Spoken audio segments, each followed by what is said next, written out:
হায় হায়, এই জন্যই তো আবু বকর সিদ্দিক, এই জন্যই তো উমর ফারুক, এই জন্যই তো আলী মুর্তাদা, এই জন্যই তো ওসমান গনি, এই জন্যই তো খালেদ সাইফুল্লাহ। এক একজনের উপাধি দেখেন কেন? এই জন্যই তো বেলাল জমিনে হাঁটে, জান্নাতে পদধ্বনি হয়। এই জন্যই তো বেলাল মদিনার থেকে দূরে যাইতে দেরি, ডাইখা আনতে দেরি করেন না। এই জন্যই তো কিয়ামতের দিন বেলাল আল্লাহ রসুলের পায়ের নিচ থেকে উঠবে, দুনিয়া পায়ে হাইটা কিয়ামতের মাঠে যাবে।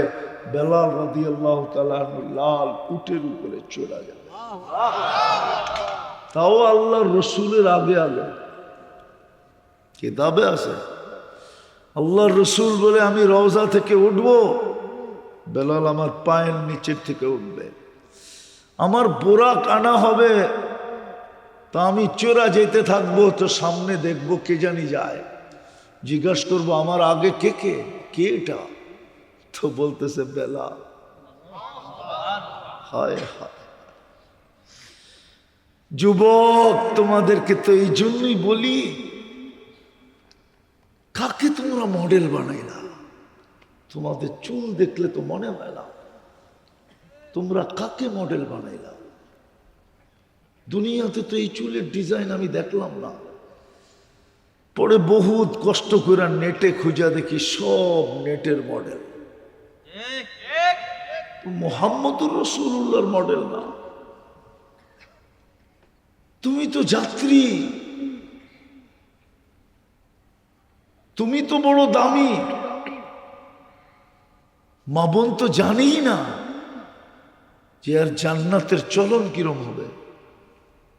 আমার কাছেও তো সময় নেই, আমি এখান থেকে চিটাগাং যাব, রাঙ্গনিয়া লিচু বাগান এখনই, সেই বাংলাদেশের এক মাথায়। আগে আসলে শোনানো যেত, মা বোনরা তো জানেই না যে জান্নাতে তার চলন কিরকম হবে,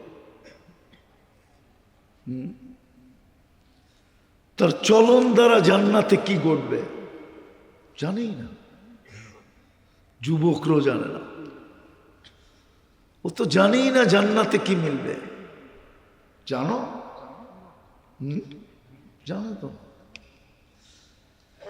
যেটা জানে ওটার জন্যই তো পাগল। জানে শুধু ইন্টারনেট, জানে শুধু মোবাইলের সেট চেঞ্জ করা, জানে শুধু বাইক চালানো, ঠিক না? আর পিছে কেউ থাকলে তো কোনো কথাই নেই, ফুল চার্জ, ঠিক না? কালকে যেতেছিলাম আমি টাঙ্গাইল, হায় আফসোস, আমার এখনো ভিতরে রক্তক্ষরণ হইতেছে। আমি যেতেছিলাম কালকে টাঙ্গাইল, টাঙ্গাইল আমার প্রোগ্রাম ছিল, ধনবাড়ির থেকে শুরু। তো আমি যখন যেতেছিলাম কোনাবাড়ি ফ্লাইওভারে ছিলাম আমি। কোনাবাড়ি ফ্লাইওভার চিনেন? গাজীপুর। হায়, দুটা ছেলে মোটর সাইকেল, যুবক তো যুবকই হয়, স্টাইলে চালায় আসতেছিল দুইজনে, পিছের থেকে গাড়ি এত জোরে মারছে, মধ্যখানে ডিভাইডার, এই পারে ভুন্ডার হয়ে গেছে, এই পাশে চলে আসছে দুজন, একজন মনে হয় জায়গায় ডেড। আমার সামনে একটা কাভার ভ্যান ছিল, আমি কাভার ভ্যানের পিছনে ছিলাম, আমি ওদেরকে দেখা মনে করতেছিলাম যে এই কাভার ভ্যানালা মারছে। আমি রিক্স নিয়ে কাভার ভ্যানালাকে থামাইছি, তো বলতেছে হুজুর আমি আপনাকে চিনি, আমি মারি নাই, ওদের হুন্ডা ওই পারে দেখেন, ওই পার থেকে মারছে। হায় যুবক, এই তো জীবন। প্রস্তুতি কতটুকু? প্রস্তুতি তো কঠিন ছিল না, এটাও দেখায় শেষ করতেছি, কঠিন তো ছিল না। আল্লাহর রসুল তো আমাদের জন্য এতটুকু বলছিলেন, লাউ আমিলতুম উসরামা উনজিলা বি লানাজা। এই সময়ের প্রেক্ষাপটে যদি 10%ও মানি তো 100% নাম্বার দিবে। 10 × 10 কত হয়? হুজুরে ইন্টুও বোঝে না। 10 × কত? 100 নম্বরে পাস করবে।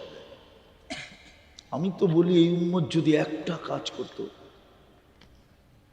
আল্লাহ তো বুঝাইতে চাইতেছেন, ইয়াবসুতু ইয়াদাহু লাইলান হাত্তা ইয়াতুবা মাসিআন নাহার। আল্লাহ বলে তুই সারাদিন গুনাহ করছিস, তাতে কিছু আসে যায় না। সূর্য ডুবতে দেরি, যদি হাতটা উঠায় মাপ চাইতে দেরি না করতি, নাইলে তো এই কথা বলতেন না, ইয়াবসুতু ইয়াদাহু লাইলান হাত্তা ইয়াতুবা মাসিআন নাহার।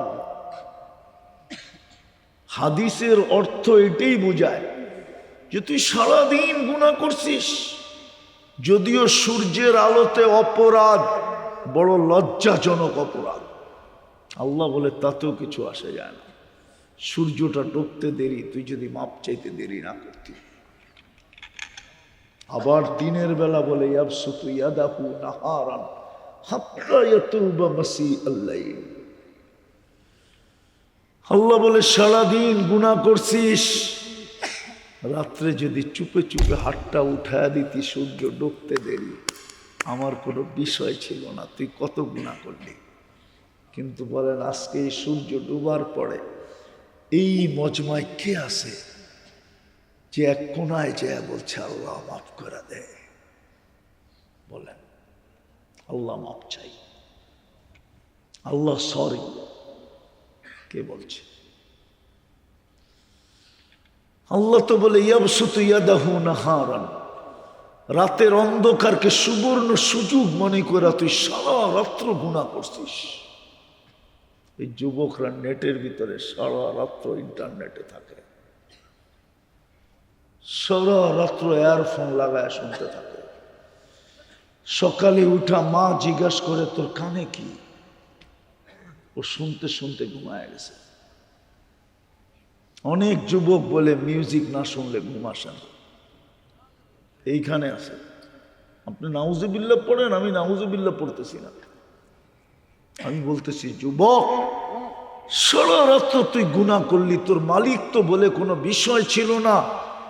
সূর্যটা উঠতে দেরি, তুই যদি হাত উঠাইতে দেরি না করতি, তুই তো হাত দেরিতে উঠাই অপরাধ করছিস। সূর্য উঠতে দেরি, তুই যদি সাথে সাথে হাত উঠাইতি আর বলতি মালিক মাপ চাই, আল্লাহ বলে কোনো বিষয় তো ছিল না, মাফ করে দিতাম। প্রস্তুতি তো সহজ ছিল। মুহাম্মদুর রাসূলুল্লাহ সহজ করছেন দেখেই তো হারিসুম বিল মুমিনিনা রাউফুর রহিম। উলামাদেরকে জিজ্ঞাসা করেন, নাইলে কোরআনে এই শব্দ আসতো না, হারিসুম বিল মুমিনিনা রাউফুর রহিম। বন্ধু তো সারাদিন উম্মতের চিন্তাই চিন্তিত। হারিস শব্দ আপনি জানেন না আরবিতে কাকে বলে? আল্লাহ তো বলতে চাইতেছে বন্ধু, লোভী হওয়ারও একটা মাত্রা আছে। আপনার ভিতরে তো উম্মতের জান্নাতের লোভের কোনো মাত্রা অতীত হয়ে গেছে, সীমানাই নাই। আপনি তো সীমানা অতীত লোভী, উম্মত জান্নাত পাক। আসেন, প্রস্তুতি আল্লাহ দেখবে, প্রস্তুতি কতটুকু। প্রস্তুতির উপরেই আপনার আমার মূল্যায়ন হবে, কসম। প্রস্তুতির উপরেই জান্নাত মিলবে। নাইলে কোরআনের ওই চিৎকার আমি শোনায় শেষ করতেছি। কোরআন আজকে আমাদের সামনে চিৎকার দিতেছে, আরাযীতুম বিল হায়াতিদ দুনিয়া। ও মানুষ, নারায়ণগঞ্জের তুই এই মাটি নিয়ে খুশি হলি কি করে? তোর জন্য তো জান্নাত রেডি। আল্লাহ তো বলে উম্মতে মুহাম্মাদি তোরে বানাইছিলাম কুদরতি হাত দিয়া, তোর জান্নাতও তো বানাইছি কুদরতি হাত দিয়া। তোকে কোনো সৃষ্টির ছোঁয়া লাগতে দিই নাই, তোর জান্নাতের কোনো নেয়ামতে আমি কোনো সৃষ্টির ছোঁয়া লাগতে দিব না। কাপড় শিলাবে দর্জি না, আল্লাহ কুদরত দিয়ে শিলাবে। পাক করবে কোনো বাবুর্চি না, আল্লাহ কুদরত দিয়ে পাক করবে।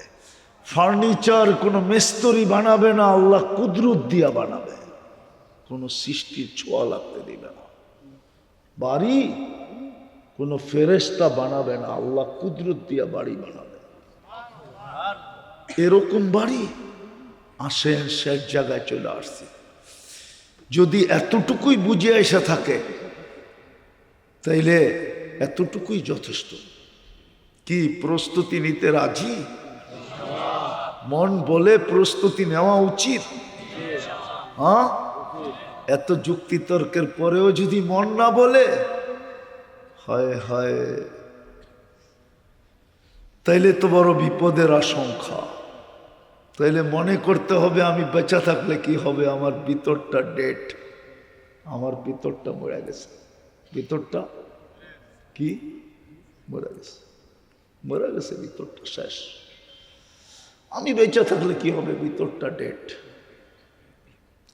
হতে পারে যদি জ্বরের থেকে কেটে গেল তাহলে আর পানি ডাললেও হবে না। গাছের যখন শিকড় থেকে কেটে যায়, কাটা হয়, তাহলে আর পানি ডাললেও কিছু হয় না, হয় আর হবে না। তো প্রস্তুতি নিতে রাজি? কে কে রাজি বলেন? পাক্কা? তাহলে বলেন আল্লাহ অতীত থেকে তওবা করলাম। বলেন মসজিদের ছাদে আপনারা নামান, আজকে তো আল্লাহর ঘরের ছাদে বইয়া তওবা করতেছেন। আল্লাহর ঘর সাক্ষী আপনাদের তওবার। ময়দানে হইলে আমি বলতাম না, আপনি তো আল্লাহর ঘরের ছাদে, এটা মসজিদ না। আল্লাহর ঘর আপনার তওবার সাক্ষী। যদি মনের থেকে করে থাকি তাহলে কিয়ামতের দিন আল্লাহর ঘর সাক্ষী দিবে, আমার পেটে তওবা করছে, পেটে। আপনি জানেন না এই ঘর কার? কার ঘর? আর দুটা কাজ করতে পারবেন? পারবেন? যুবকরা কি বলে? পারবা? পাক্কা? ঠাক্কা? ওয়াদা? বলবো? ভুল হবে না তো?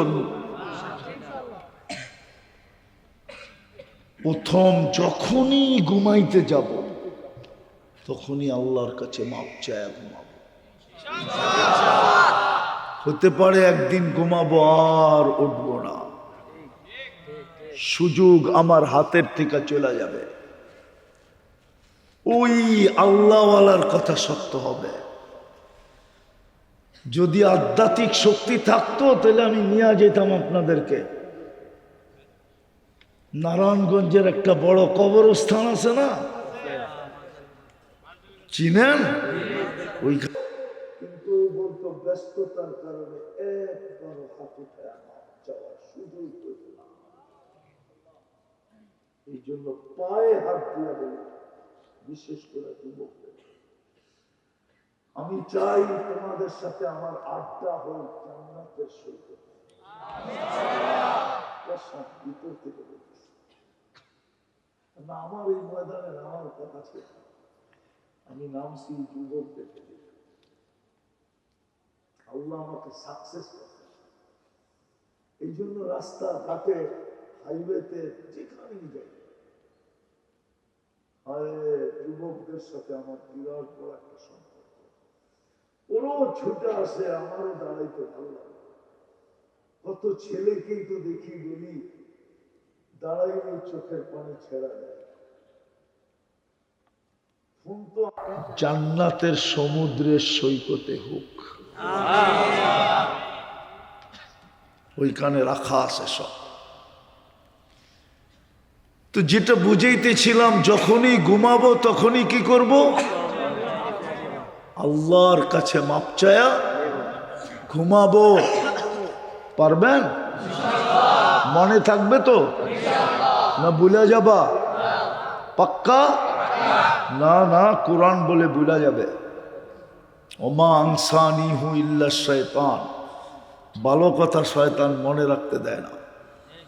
এই জন্য আমি একটা পদ্ধতি শিখাইয়া দিতেছি, সবাইকে একটা সাদা কাগজ নেন, বড় অক্ষরে ওর উপরে লেখেন, আমি মাপ চায়া ঘুমাবো।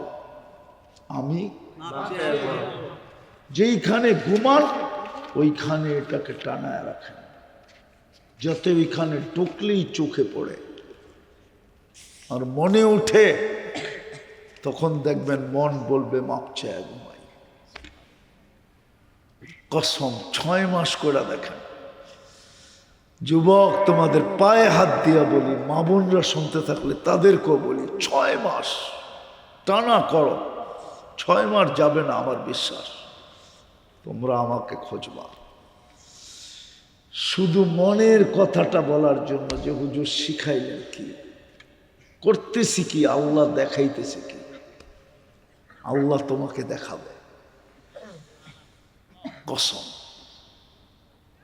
হ্যাঁ, আমি ওদিন ভোলা গেছিলাম, ভোলা রাত্রি আমি স্পিরিট বোর্ডে ফিরবো, ভোলার থেকে বরিশাল আসবো স্পিরিট বোর্ডে, তখন রাত্র 1টা বাজে। শীতের দিন, কুয়াশার দিন, আমার গাড়ি চলতেছিল দ্রুত গতিতে। আমি দেখতেছিলাম একটা বাইক ছুটে আইতেছে তুফানের বেগে। আমি ড্রাইভারকে বললাম একটু থামাও। তো যখন বাইকটা আসলো, ছেলের যুবকটা নামলো, হাতটা ঠান্ডা। আমি গ্লাস খোলা দিলাম, বলবেন আপনার কি ভয় টয় নাই? আমি জানি আলহামদুলিল্লাহ, বাংলাদেশে আমার, দুনিয়ার কোথাও আমার ভয় নাই। ভয় তো এক আল্লাহর। আলহামদুলিল্লাহ, সুম্মা আলহামদুলিল্লাহ। যুবক কথা বলবে তো দূরের কথা, চোখ দিয়া পানি ছেড়া দিছে। আমি তো মনে করি ওরা যদি কোনোদিন চোখ দিয়ে পানি ছাড়লো, একজন যুবকের চোখে যদি কখনো এই আমল করতে যায়, একদিন চোখ দিয়ে পানি আসলো, আমার নাজাতের জন্য যথেষ্ট হয়ে যাবে। আমি এটা বিশ্বাস করি। যুবক বলল, হুজুর আমি 20 কিলোমিটার পর্যন্ত দৌড়াইতেছি আপনার পিছে, শুধু মনের একটা কথা বলার জন্য।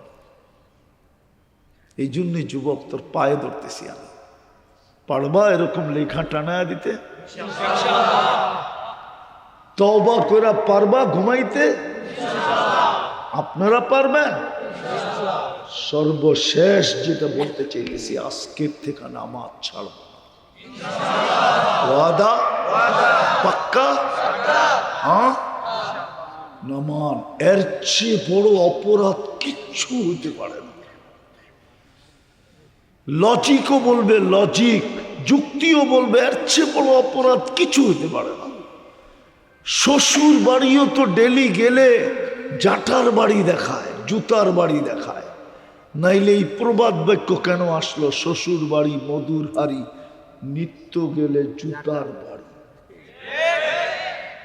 আল্লাহ তো ডেলি 5 বার ডাকে, সম্মানের মালা দিতে ডাকে, জান্নাতের চাবি দিতে ডাকে, ঈমানওয়ালার গ্যারান্টি দিতে ডাকে, কিয়ামতের দিন সবচেয়ে বেশি আলোর অধিকারী হওয়ার জন্য ডাকে, কিয়ামতের দিন আল্লাহর প্রতিবেশী হিসাবে আল্লাহর ডান দিকে বসার জন্য ডাকে। আল্লাহ কিয়ামতের দিন ফেরেশতাদেরকে বলবে, আইনা জিরানি, আমার প্রতিবেশীরা কোথায়? তো ফেরেশতারা বলবে, সুবহান ওয়ালাকাল জিরান, আল্লাহ আপনি তো পবিত্র, আপনার আবার প্রতিবেশী কোত্থেকে আসলো? আল্লাহ বলবে, যারা মসজিদের সাথে সংযুক্ত, বারবার আমার ঘরে ডাকলেই ছুটে আসে, ওরাই তো আমার প্রতিবেশী, ডাইকা নিয়ে আসো না, আমার ডাইন পাশে বসাও না। আজকে তো প্রতিবেশীর সম্মান দেওয়ার সময় আসছে, প্রতিবেশীকে মূল্যায়ন করার সময় আসছে। হায় হায়, ওই ডাকে আহ্বান দিলাম, ওই আহ্বানে সাড়া দিলাম না, এর চেয়ে বড় অপরাধ যুবক কিছু হইতেই পারে না। এই জন্যই মনে হয় আব্দুল কাদের জিলানী লেখছেন রহমতুল্লাহি আলাই, যে শুকর সকালবেলা উঠা বলে, আল্লাহ আমি চক্ষু খুলবো বটে, কিন্তু আমার প্রথম দৃষ্টিটা যেন কোনো বেনমাজি নারী পুরুষের উপরে না পড়ে, কেননা ও আমার চোখে আমার চেয়ে নিকৃষ্ট। পড়বো তো পাক্কা ওয়াদা? আল্লাহ আমাদেরকে আমল করার তৌফিক দান করেন। ওমা আলাইনা ইল্লাল বালাগ। কোথায় গেল ইমাম সাহেব?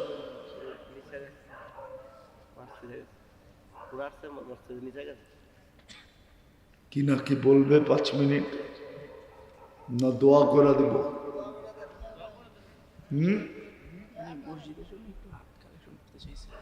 হ্যাঁ করে নেন, করে নেন। মসজিদের কাজ চলতেছে তো।